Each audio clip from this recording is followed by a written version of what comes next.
الحمد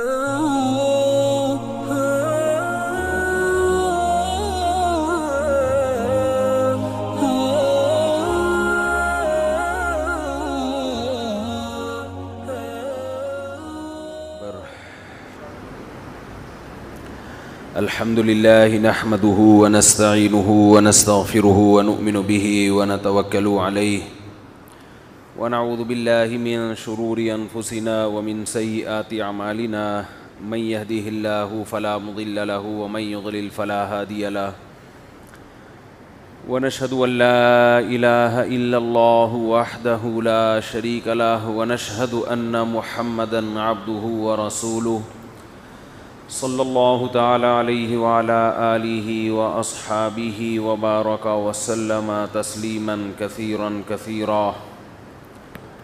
بہت منہ سے قریب کیا ہوا ہے اور تو کھانا ہی رہ گیا، اب تو چلیں ہو گیا بس کافی۔ تو یہ کہ چبا کے نگلے گا یہ آدمی اس کے بعد۔ خطبہ کہاں تک پڑھا تھا؟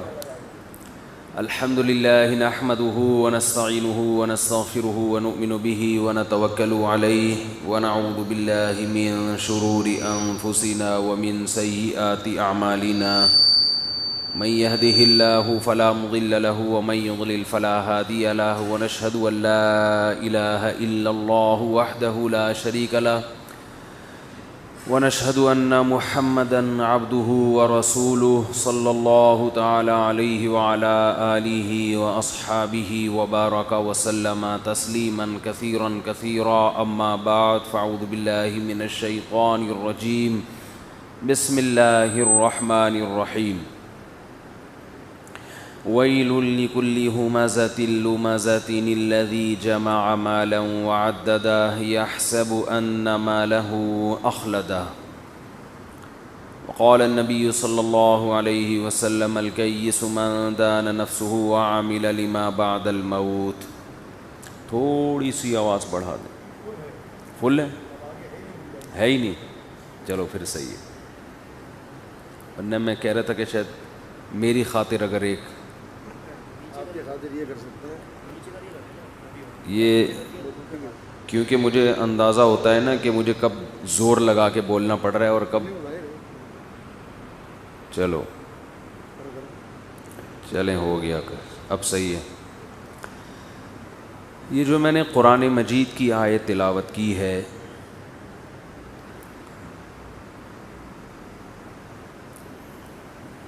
آیت کا ترجمہ تو آسان ہے، اس میں اللہ نے مال جمع کرنے والوں کو تباہی اور بربادی کی وعید سنائی ہے، جو مال جمع کرتے ہیں۔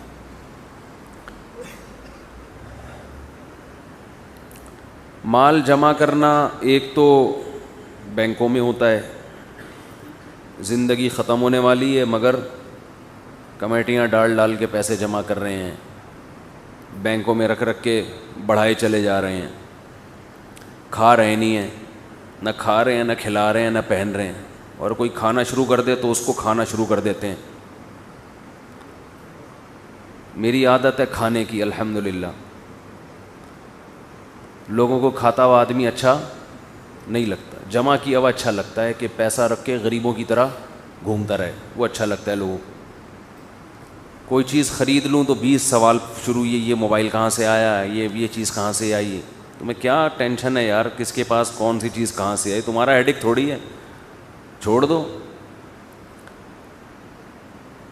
اور اگر آئی ہے تو اچھی بات ہے، شکر ادا کرو۔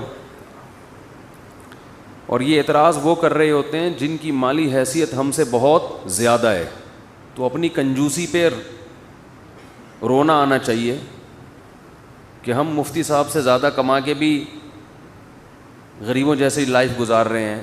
شروعی بیان طنزیہ باتوں سے ہو گیا، یہ مناسب نہیں ہے، آخر میں طنز چلتے ہیں۔ لیکن یہ کہ بہرحال دیکھو، کھاؤ اور کھلاؤ، اللہ کی راہ میں خرچ کرو۔ بار بار میں ایک بات کہتا ہوں نا کہ غریب ہونا بالکل بھی برا نہیں ہے، سوچ کا غریب ہونا بہت برا ہے۔ غربت تو اللہ کی طرف سے ایک عطا ہے، ایک عہدہ ہے غریب ہونا اگر عیب کی بات ہوتی تو اللہ اپنے حبیب سید الانبیاء کو مسکین بناتا ہے بھائی؟ یہ تو دنیا میں سب سے بڑی جہالت کی بات ہے کہ کسی کی گاڑی دیکھ کر، پیسہ دیکھ کر، موبائل دیکھ کر، اس کا لائف اسٹائل، اس کا بنگلہ دیکھ کر اس کی عزت کی جائے۔ یہ تو بہت ہی پست سوچ والے لوگوں کی یہ سوچ ہوتی ہے، بہت ہی گھٹیا۔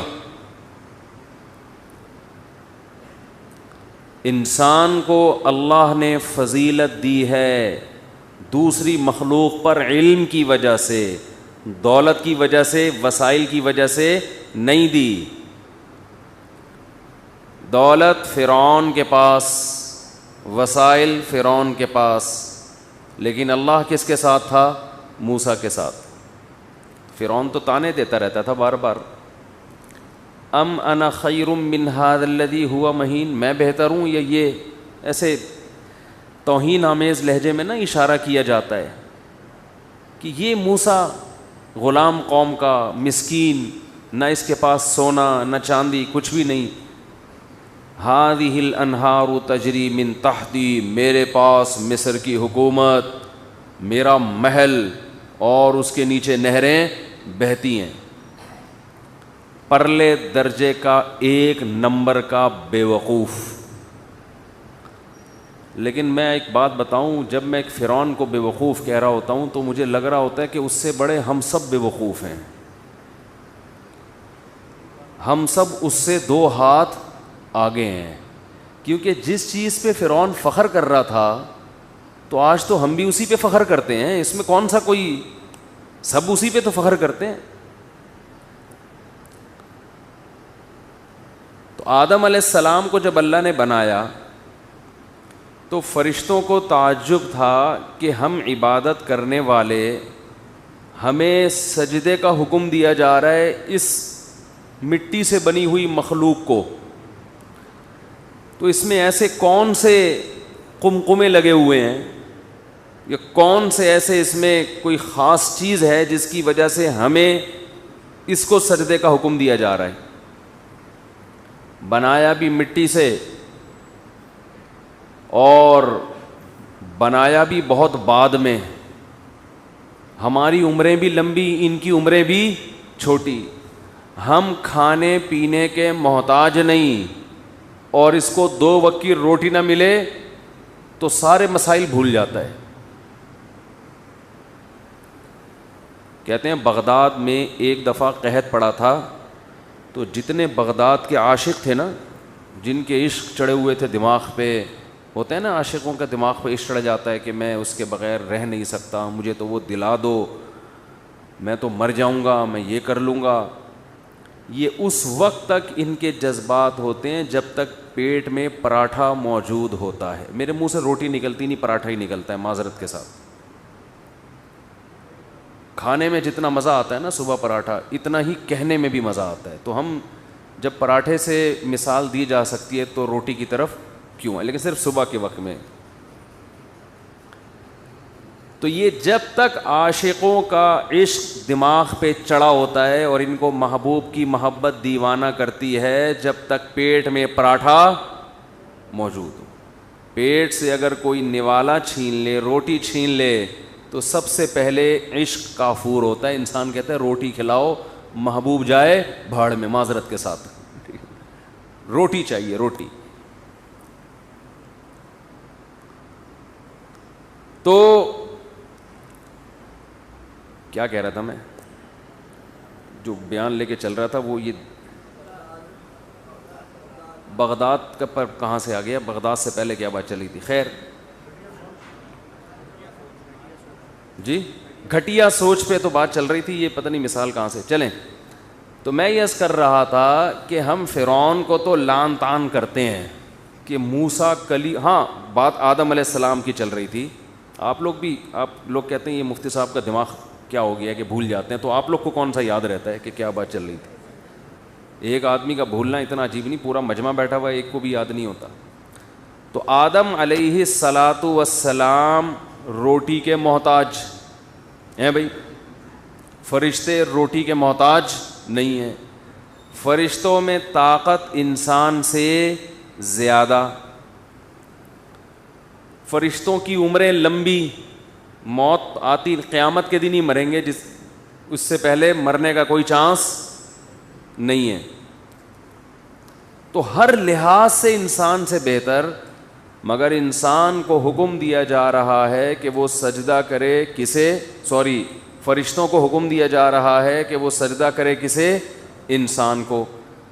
تو اللہ کا کوئی حکم حکمت سے خالی نہیں ہوتا. تو فرشتوں کے مائنڈ میں بھی یہ بات تھی کہ اللہ کا حکم ہے، کوئی لاجک سمجھ میں آئے یا نہ آئے ہم سجدہ کریں گے، لیکن یہ عقل میں آنے والی بات ہے نہیں. تو اللہ میاں جانتے تھے کہ ان کی کھوپڑی تو نہیں کہنا چاہیے، ان کے مائنڈ میں یہ بات بیٹھ نہیں رہی ہے. انہوں نے میرے کہنے پہ سجدہ تو کر لیا، لیکن ان کی کنفیوژن دور، بولو بھائی، وہی نہیں، کنفیوژن دور نہیں ہو رہی ہے. شیطان تو منہ پھٹ تھا نا، اس نے تو سیدھا سیدھا کہہ دیا انا خیر منہ. منہ پھٹ ہونا کوئی کمال نہیں ہے. آج کل لوگ سمجھتے ہیں اسٹریٹ فارورڈ، ہر بات ڈنکے کی چوٹ پہ بولتا ہے، یہ بھی نہیں دیکھتا کہ سامنے بڑا بیٹھا ہے، چھوٹا ہے، عالم ہے، بزرگ ہے، باپ ہے، چاچا ہے، ماما ہے، نہیں بس ہر بات ڈنکے کی چوٹ پہ. تو یہ بدتمیز، اٹ از کالڈ بدتمیز. اس کو حق پرست نہیں کہتے، اس کو کیا کہتے ہیں؟ بدتمیز کہتے ہیں. جو منہ میں آئے بک دیا. تو آدم علیہ السلام کے بارے میں فرشتے کنفیوژن کا شکار تھے. بھائی اللہ نے حکم دیا ہے تو بس ٹھیک ہے، کریں گے سجدہ. لیکن اللہ میاں جانتے تھے کہ یہ سیٹسفائی ہوئے نہیں ہیں ابھی. قرآن کیا کہہ رہا ہے؟ وَعَلَّمَ آدَمَ الْأَسْمَاءَ كُلَّهَا ثُمَّ عَرَضَهُمْ عَلَى الْمَلَائِكَةِ فَقَالَ أَنبِئُونِي بِأَسْمَاءِ هَؤُلَاءِ إِن كُنتُمْ صَادِقِينَ. اللہ نے آدم علیہ السلام کو چیزوں کے نام بتائے، نام سکھائے. علماء کہتے ہیں یہاں نام سکھانے سے مراد ان کی خصوصیات بیان کرنا، ان کی کہ چیزوں کی خاصیت کیا ہے. زمین پہ رہنے کے لیے انسان کو چیزوں کا پتہ ہونا ضروری ہے. آپ بجلی کی ننگی تار پہ ہاتھ سے پکڑ کے کھڑے ہو گئے تو رہیں گے دنیا میں آپ؟ بولو بھائی، آپ کا انا للہ ہو جائے گا. اب آپ مر گئے تو فرشتے جو روح قبض کرنے کے لیے آیا، آپ کو اس پہ اعتراض ہو رہا ہے کہ مجھے ابھی تو میری جینے کی عمر تھی، ابھی سے آپ کا آنا کیسے ہوا؟ تو فرشتہ آپ کو کہے گا آپ کو چیزوں کا پتہ نہیں ہے، آپ کو یہ نہیں پتہ کس چیز کو پکڑنا ہے، کس چیز کو نہیں پکڑنا. تو جن لوگوں کو چیزوں کا پتہ نہیں ہے ان کا یہی حشر ہوتا ہے کہ وہ دنیا سے موو کر جائیں. تو دنیا میں رہنے کے لیے آپ کو یہاں کی چیزوں کا پتہ ہونا ضروری ہے. اسی کو علم کہتے ہیں. وہ شریعت کا بھی ہوتا ہے، وہ دنیا کا بھی ہوتا ہے. اللہ نے آدم کو دونوں علوم سے نوازا. دنیا کا علم بھی، جو دنیا میں رہنے کے لیے جتنا علم ضروری تھا، اور پیغمبر ہونے کی وجہ سے آخرت کا، دین کا علم تو بہرحال تھا ہی ان کے پاس. تو فرشتوں سے کہا کہ تم بھی اب ان چیزوں کے نام بتاؤ، ان کی خاصیتیں بتاؤ، اس کو ڈیفائن کرو. فرشتے کہنے لگے لا علم لنا، ہمارے پاس اس بارے میں کوئی نالج نہیں ہے، ہم تو سمجھ ہی نہیں سکتے اس چیز کو. جتنا تو نے ہمیں علم دے دیا بس وہ ہے، اس سے زیادہ ہم کچھ نہیں جانتے، یعنی تو نے ہمیں یہ علم نہیں دیا ہے. تو اللہ نے کیا فرمایا؟ الم اقل لکم، میں نے کہا نہیں تھا، انی اعلم، میں وہ کچھ جانتا ہوں آدم کے بارے میں، ما لا تعلمون، جو تم نہیں جانتے. اللہ تعالیٰ کی عادت ہے کہ جیسے دیکھو کوئی چیز ماحول بنا کے سمجھائی جائے تو بات سمجھ میں آتی. یہ بات اللہ پہلے بھی تو کہہ سکتے تھے نا. ارے اللہ پہلے ہی فرشتوں سے کہہ دیتے میں ایک ایسی مخلوق بنا رہا ہوں جس کو ایسا علم دوں گا جو ہر چیز کی خاصیتیں جانے گا، تمہارے اندر یہ صلاحیت نہیں ہے، لہذا تمہارے اندر وہ کوالٹی نہیں ہے جو آدم کے اندر ہے، اس کی وجہ سے آدم کو تم پر فضیلت ہوگی. تو یہ بات اللہ ویسے ہی بتا دیتے. لیکن جب ایک چیز کا ماحول بنایا جاتا ہے، اس کے بعد جب اس چیز کو ہائی لائٹ کیا جاتا ہے تو اس کا اثر الگ ہوتا ہے. تعلیم جو ہے نا، تعلیم یہ بہت مشکل شعبہ ہے، پڑھانا آسان کام نہیں ہے. ہم نے دیکھا ہے بعض لوگ آتے ہیں بیٹھ کے بس وہ کتاب پڑھ کے بچوں کو وہ شروع کر دیتے ہیں اور پڑھاتے رہتے ہیں. بچوں کو کچھ بھی نہیں آتا. ٹیچر بننا آسان کام نہیں ہے. تو خیر یہاں ہمیں یہ پتہ چلا، یہ جو ملحدین ہیں نا، ایتھیسٹ، جو خدا کے منکر ہیں، یہ بھی یہی اعتراض کرتے ہیں. کمال کی بات دیکھو کہ جو اللہ کے انکار کا سب سے بڑا اعتراض ہے نا، اللہ نے آدم کو دنیا میں لاتے ہی سب سے پہلے اس اعتراض کا جواب دیا. یہ ٹیکنیکل پوائنٹ کی بات ہے، ٹو بی نوٹڈ. سمجھتے ہیں کہ نہیں سمجھتے؟ ایتھیس یہ کہتے ہیں کہ یہ کائنات انسان، دیکھو یہ مذہب کہتا ہے نا، یہ کائنات کس کے لیے بنی ہے؟ میرے اور آپ کے لیے، رفیع بھائی کے لیے بنی، مؤذن صاحب کے لیے بنی، میرے لیے بنی، آپ کے لیے بنی، سب ہمارے لیے پوری کائنات سجائی ہے اللہ نے. یہ قرآن کہتا ہے اور مذہب یہ کہتا ہے. اور ہم مقصود کائنات ہیں. ہم کیا ہیں؟ مقصود کائنات. ہمارے لیے بنا اور ہمیں ایک ویژن دے کے بھیجا گیا ہے. تو ملحد لوگ یہ اعتراض کرتے ہیں کہ انسان کی اوقات اس کائنات میں 2% کی نہیں ہے. یہ ان کے اعتراض کو میں اپنے الفاظ میں بیان کر رہا ہوں. سمجھ رہے ہیں؟ وہ انہوں نے 2% کا لفظ استعمال نہیں کیا، وہ تھوڑا انگلش مارتے ہیں تاکہ بھرم میں لانے کے لیے. اس کا ترجمہ یہی ہوگا کہ 2% کا، بولو بھائی کیا ہو گیا یار، نہیں ہے. وجہ اس کی ہے کہ یہ کائنات اتنی بڑی ہے، اتنی بڑی ہے، اتنی بڑی ہے، کروڑوں اربوں ارباں ارب کہکشائیں اس میں، وہ اتنی بڑی کائنات ہے کہ بڑا کا لفظ چھوٹا ہے اس کے لیے. اس میں ہماری زمین ایک ذرے کی بھی حیثیت نہیں ہے اس زمین کی. ارے 9 لاکھ گنا تو یہ سورج بڑا ہے زمین سے، پھر سورج کی تو کوئی اوقات نہیں ہے اس کائنات میں. کیا ہے سورج؟ ایک معمولی سا ایک ذرہ. پھر یہ سورج نظام شمسی سمیت مل کے پتہ نہیں کتنے سارے ستارے اور سیارے مل کے ایک کہکشاں، پھر وہ اربوں، وہ بہت، یعنی بیان نہیں کیا جا سکتا اس کو. اس میں کہیں کونے کھدڑے میں کہیں بالکل معمولی سا ایک ذرہ نہیں چپکا ہوا ہوتا، وہ بھی کم ہے. یعنی ریت کا ایک ذرہ ریگستان میں اس کی تو ویلیو ہے، لیکن یہ کائنات کی وسعتوں میں اگر اس زمین کو دیکھیں تو اتنی بھی ویلیو. بولتے کیوں نہیں؟ پابندی لگی ہوئی ہے کیا؟ دفعہ 144 سنا ہے کہ 4 آدمی نہیں بیٹھ سکتے، لیکن 4 آدمی بول نہیں سکتے. یہ تو میں نے اب تک نہیں سنا کہ ایسی بھی کوئی دفعہ لگی ہے. تو اتنی بھی ویلیو نہیں ہے اس کائنات کی، اس زمین کی کوئی اوقات ہی نہیں ہے. اور پھر اس ذرے میں یہ جو انسان کی کیا ویلیو ہے؟ زمین کا حجم نکالو، زمین کا سائز نکالو، اور اس میں ایک انسان وسیم بھائی کو ہم کہتے ہیں کہ وسیم بھائی کے لیے پوری کائنات بنی ہے. تو وسیم بھائی کی اوقات کیا؟ کوئی وسیم بھائی بیٹھے ہوں تو معذرت کے ساتھ، تو کیا اوقات ہے بھائی؟ اس میں ایک چیونٹی کی بھی حیثیت نہیں ہے. اور کہتے ہیں اس کو آپ نے اتنا پروٹوکول دے دیا کہ یہ پوری کائنات کس کے لیے ہے؟ وہ اس کے لیے. تو اس یہ اتنے 2 انچ کے یہ ایسا ہی ہے جیسے کوئی آدمی بہت چھوٹا سا ہو، 3-4 2.5 فٹ یا 3 فٹ کا آدمی ہو، اور آپ اس کو اپنے کنٹری کا سفیر بنا کے امریکہ میں بھیج رہے ہیں، امریکہ کے سفیر کے پاس، کہ بھئی یہ، تو وہ اعتراض کریں گے بھائی کو 5-5.5 فٹ، چلو 5 فٹ تک آ جاتے، آپ اتنے چھوٹے آدمی کو کیوں بھیج رہے ہو؟ ایک ہوتا ہے نا، ایک پرسنالٹی دیکھی جاتی ہے. تو وہ کہیں گے کہ وہ کہتے ہیں، ملحد لوگ کہتے ہیں کہ اللہ کو پوری اتنی بڑی کائنات جس کی وسعتوں کا اندازہ ہی دیکھی نہیں گئی ہے ابھی تک، پہنچنا تو دور کی بات ہے، اس میں یہ اتنا سا ذرے کے ذرے کا ذرہ، اور اس میں یہ کیڑے مکوڑوں کی طرح رہنے والے اتنے پدے انسان، تو یہ اتنی آپ اس کو عزت دے رہے ہو کہ اس کے لیے یہ سارا ماحول سجایا گیا. اتنے بڑے سورج، اور سورج کی تو کوئی اوقات ہی نہیں ہے، سورج کو بھی ہم نے بہت پروٹوکول دے دیا. اس کائنات میں کوئی حیثیت نہیں ہے سورج کی، ایک ذرہ بھی نہیں ہے سورج. تو کہتے ہیں یہ کیسے ہو گیا؟ اور ہم کیا کہہ رہے ہیں؟ یہی ہے سب کچھ. سب کچھ کیا ہے؟ انسان ہے. فرشتوں کو سجدہ کروایا جا رہا ہے. تو یہ جو اعتراض کرتے ہیں نا, اس اعتراض کا جواب اللہ نے آدم کو پیدا کرتے ہوئے دے دیا تھا. یہ کمبخت پڑھتے نہیں ہیں, سمجھ رہے ہیں نا.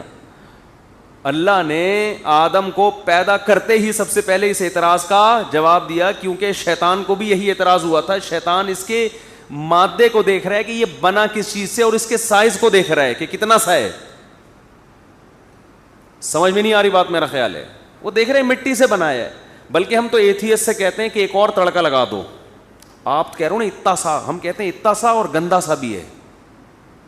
چلو اتنی سی چیز ہو لیکن ہو خوشبودار. کلا انا خلقناہم مما یعلمون, قرآن تو خود کہہ رہا ہے ہمیں پتہ ہے ہم نے کس چیز سے بنایا. کو بنایا بھی کوئی مشک و عنبر کے ٹیلوں سے نہیں ہے. نہ مانوی لحاظ سے کوئی حسن ہے اس میں. مانوی لحاظ سے, مانوی کا مطلب کہ جس چیز سے بنایا گیا ہے وہ کوئی بہت خوبصورت چیز ہے. کوئی اللہ نے مشک اور عنبر سے یا شہد سے بنایا ہوتا, ہمیں میٹھے ہوتے ہم لوگ. بنایا کس سے ہے؟ پہلے سڑے ہوئے گارے سے, اور اس کے بعد غلیظ منی کے قطرے سے. دونوں چیزیں گندی, گھن والی. اور ماں کے پیٹ میں جا کے بھی گند ہی گند جو بنتا ہے نا, وہ بھی گوشت کا بدبودار لوتھڑا. اگر ٹائم سے پہلے باہر آ جائے نا تو باہر آتے ہی سب کمرے سے باہر چلے جائیں گے. حقیقت ہے یہ, اتنا گندا, اتنا بدبودار. یہ تو معمولی سی اللہ نے وہ ایک ہمارے اوپر ایک وہ خول چڑھا دیا ہے اسکن کا, اس پہ بھی پھوڑے پھنسی ہم نکال لیتے ہیں. لیکن چلو اللہ میاں نے عزت دی ہمیں اور ایک تھوڑی سی اسکن چڑھا دی ہمارے اوپر, ورنہ ابھی بھی بہت گندا ہے معذرت کے ساتھ. تو اوپر سے نہا دھو کے چمکے چمکے بیٹھے ہوئے ہوتے ہیں, اندر کا حساب ابھی بھی اچھا نہیں ہے. ہر جگہ سے گند ہی نکلتا ہے کمبخت کے. کان سے میل نکلے گا, ناک سے رطوبت, منہ سے تھوکے گا, کوئی چیز کہیں سے بھی اچھی نہیں نکل رہی ہے. اور ادھر مرتے ہی اصل اوقات سامنے آنا شروع. وہ جو گند اندر بھرا ہوا ہے نا وہ باہر نکلنا شروع. بدبو کیسی, کیڑے پڑ جاتے ہیں اس کے اندر. شہد کی مکھی بھی لفٹ نہیں کراتی. یعنی کیڑوں میں بھی گندے والے جو کیڑے ہوتے ہیں نا وہ آتے ہیں انسان کی طرف مرنے کے بعد. تتلیاں نہیں آپ کی لاش پہ لہلاتی ہیں, کیڑے آتے ہیں گندے. تو ملحد لوگوں کا یہ اعتراض تو بڑا درست معلوم ہوتا ہے کہ یہ 2 ٹکے کا آدمی نہیں ہے. قد دیکھ لو کتنا ہے, بہت زیادہ 5.5-6 فٹ کا ہوگا, اور اندر بھی گند. تو یہی اعتراض شیطان کو بھی ہوا تھا, سمجھتے ہیں؟ یہی اعتراض کس کو بھی ہوا تھا؟ شیطان کو. شیطان نے جب اللہ سے یہ سوال کیا تو اللہ نے شیطان کو جواب نہیں دیا. فرشتوں نے سوال کیا بھی نہیں تھا پھر بھی جواب دے دیا اللہ نے ان کو. کھوپڑی میں آنے والی بات ہے یہ. ارے جو سوال کر رہا ہے اس کو تو اللہ جواب دے نہیں رہے, اور فرشتوں نے تو کوئی اعتراض کیا ہی نہیں تھا. بس اتنا اشکال کیا تھا کہ وَيَسْفِكُ الدِّمَاءَ, اللہ یہ زمین میں خون بہائے گا. لیکن اللہ نے اس سوال کا جواب دیا ہی نہیں فرشتوں کو, بلکہ جو پوچھا نہیں ہے اس کا جواب دے دیا اللہ تعالیٰ نے. یہ تو یہ پوچھا ہی نہیں تھا کہ اس کو فضیلت کس بیس پر ہے. شیطان کو اس لیے جواب نہیں دیا کہ اس کا جو کوشچن تھا نا وہ اعتراض برائے اعتراض تھا. اس نے کنفیوژن دور کرنے کے لیے سوال نہیں کیا تھا, طنز کیا تھا. جبکہ فرشتوں کے دل میں جو اشکال تھے وہ واقعی اشکال تھے. اس سے یہ بھی پتہ چلتا ہے کہ جو طنز کرنے والے لوگ ہوتے ہیں نا, جن کا مقصد آپ کو رسوا کرنے کے علاوہ کچھ بھی نہیں ہے, ان کے سوالات کے جوابات نہیں دیے جاتے. جواب اس کو دیا جاتا ہے جو سیکھنا چاہتا ہو, سمجھنا چاہتا ہو. ہاں اگر کوئی لوگوں کو گمراہ کر رہا ہے الٹی الٹی باتیں کر کے, اس کا جواب دینا اس میں ایک الگ حکمت ہے. تو جو ایتھیس لوگ بھی اعتراض کرتے ہیں کہ یہ 2 ٹکے کا انسان نہیں ہے, نہ مادی اعتبار سے نہ مانوی اعتبار سے کوئی اس میں فضیلت نہیں ہے تو اور مولانا ٹائپ کے لوگ کہتے ہیں, مذہبی لوگ کہتے ہیں کہ یہ مقصود کائنات ہے, انسان کے لیے سب کو سجایا گیا اور یہ سب انسان نہ ہوتا تو کائنات نہ ہوتی, یہ سب فضول باتیں ہیں. اتنا گندا, اتنا پدا سا ایک اتفاقی حادثے کی پیداوار ہے یہ. اتفاق سے تو اس قسم کی چیزیں مارکیٹ میں آ جاتی ہیں جو اتنی سی بھی ہوں اور ہوں بھی گندی میلی کچیلی. سمجھ رہے ہیں بھائی, اتفاق سے تو. اگر یہ خدا نے بنایا ہوتا باقاعدہ اور اتنا اس کو عزت دی ہوتی کہ اس کو خدا نے مقصود کائنات بنایا ہوتا تو زمین پہ نہ رکھتا اس کو, بلکہ اس کے لیے سب سے بڑا اس کائنات میں جو ستارہ یا سیارہ ہے, ستارہ, اس میں اللہ نے انتظام کیا ہوتا اس کے لیے. کم از کم زمین سے لے کے کہاں تک ہوتا, آسمی کیڑے مکوڑوں کی طرح اتنے پدے نہ ہوتے.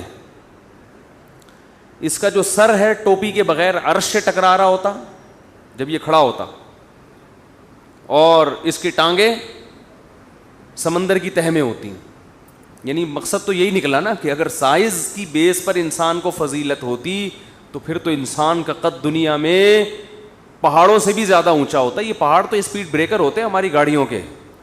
بھائی ہم گاڑی میں جا رہے ہوتے ہیں, ماؤنٹ ایوریسٹ آیا, تھوڑا سا یار ذرا بریک کرو, تھوڑا سا اسپیڈ بریکر آیا, یہی ہوتا ہمارے لیے. کیا خیال ہے؟ اور ہمیں آسمان میں خلائی سیارے چھوڑنے کی ضرورت ہی نہ ہوتی. جب ہم دیکھتے ہیں سورج کو تھوڑا سا یار یہیں سے, وہ تو دادا کی لاٹھی تھی نا ایک آدمی کی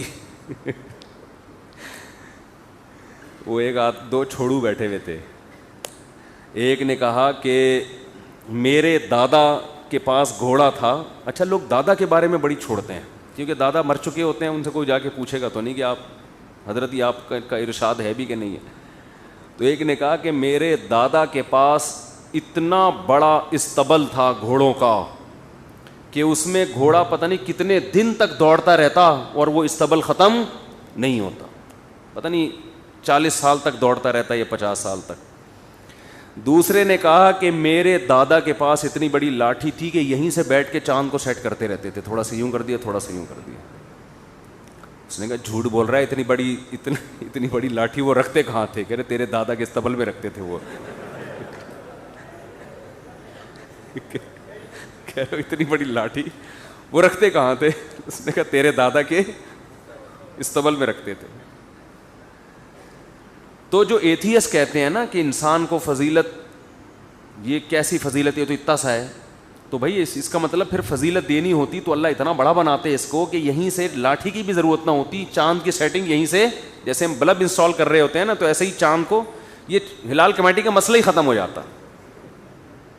بھائی چاند اتنی ڈگری پہلے ڈوب گیا تو نکال لو دوبارہ یار, تھوڑا سا پھونک مارو, تھوڑا سا یوں کر کے اٹھاؤ, کل عید ہے بھائی, مسئلہ ہی ختم. لیکن پھر پھڈے چاند پہ اتنے ہوتے کہ ہو سکتا ہے چاند مارکیٹ سے شارٹ ہی ہو جاتا, غائب کر دیا جاتا, سستے داموں بیچ دیا جاتا چائنا کو. تو خیر اس کا قرآن جواب دیتا ہے کہ انسان کی باڈی اور اس کے اسٹرکچر کو مت دیکھو, اصل جو چیز ہے نا انسان کی وہ ہے کھوپڑی. یہ جو کھوپڑی ہے نا یہ اللہ نے کسی مخلوق کو نہیں دی ہے. کیا مطلب؟ اس میں سیکھنے کی صلاحیت ہے, سمجھنے کی صلاحیت ہے. ایگزامینیشن ہال میں ہمیشہ اسی کو بٹھایا جاتا ہے جو پرچہ پڑھنے, سمجھنے اور جواب لکھنے کی طاقت رکھتا ہو. یہ صلاحیت جس کو علم کہتے ہیں, جاننا, سیکھنا.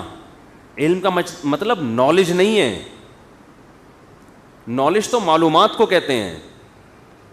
علم کا مطلب ہے یہ صلاحیت پیدا ہو جائے. اللہ نے آدم کے ذہن میں یہ صلاحیت رکھی ہے کہ وہ چیزوں کو سمجھتے ہیں. اس صلاحیت کا فائدہ یہ ہوا کہ اس زمانے میں جو جانور تھے آج بھی ویسے کے ویسے, ترقی میں 1 انچ بھی آگے نہیں بڑھے ہیں وہ. لیکن انسان کو دیکھیں اس وقت کے اور آج کے انسان کو دیکھیں, اس وقت سے اب کہاں پہنچ چکا ہے وہ, سیکھتا جا رہا ہے. یہ صلاحیت جو اللہ نے انسان کو دی ہے نا, اللہ کا وجود ہے یا نہیں ہے, غور و فکر کر کے انسان ایمان لے کر آتا ہے. فرشتے غور و فکر کر کے ایمان نہیں لے کر آئے ہیں, فرشتوں میں یہ ایمان انسٹال کر دیا گیا ہے, یہ وہ بلٹن ہے ان کا ایمان. ان میں سیکھنے کی وہ صلاحیت نہیں ہے جو انسانوں میں، ان کو تو سکھا کے بھیجا گیا ہے. انسان میں یہ صلاحیت ہے کہ یہ فیصلہ کرتا ہے یہ اچھا ہے یا برا، اور اچھے کو اختیار کرنے کی بھی صلاحیت اور اچھے کو رد کرنے کی بھی صلاحیت. انسانوں میں وفادار بھی ہوتے ہیں، بے وفا بھی ہوتے ہیں. جانوروں میں وفادار اور بے وفا نہیں ہوتے. اگر ہوتے ہیں تو وہ اپنے اختیار سے نہیں ہوتے. انگریز کتے کیوں پالتے ہیں؟ ان کو پتہ ہے بچہ پیدا کروں گا تو وفادار بھی نکل سکتا ہے اور اولڈ ہوم میں مجھے جمع بھی کرا سکتا ہے. کتا بے وفائی نہیں کرے گا. بچہ کتے پنے پہ آئے گا جب بڑا ہو جائے گا. کتا پن کم از کم میرے ساتھ نہیں کرے گا. کتا ہے دوسرے لوگوں کے لیے، مالک کے لیے کتا نہیں ہوتا. مشکل بات نہیں ہے.